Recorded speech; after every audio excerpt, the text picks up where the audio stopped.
Pagdating naman sa bansa mula sa kanyang biyahe po sa Middle East, agad na nagpunta si Pangulong Rodrigo Duterte sa burol ng isa sa mga sundalong nasawi sa pakipagbakbakan sa Abu Sayyaf Group dyan sa lalawigan ng Bohol noong nakarang linggo. Si Sweden Velado may balita. Sweden.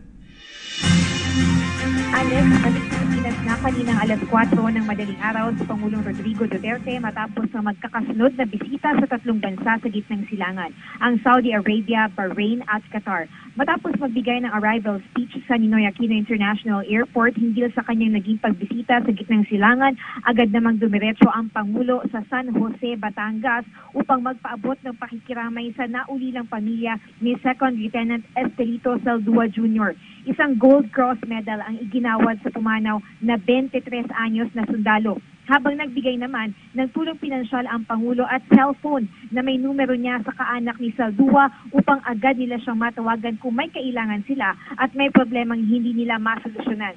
Si Saldua na miyembro ng Philippine Military Academy Class of 2015 ay nasawi sa ikinasang combat operations ng militar laban sa grupong Abu Sayyaf sa Inabanga, Bohol noong nakaraang Miyerkules 12 ng Abril.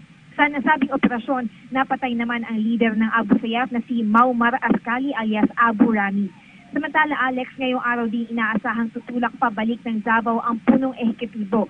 Sa biglaan niya siyang makapiling muli ang mga apo at anak matapos mawala ng ilang araw dahil sa kanyang official foreign trip sa gitnang silangan. Para sa PTV News, Sweden Velado. Maraming salamat, Sweden Velado.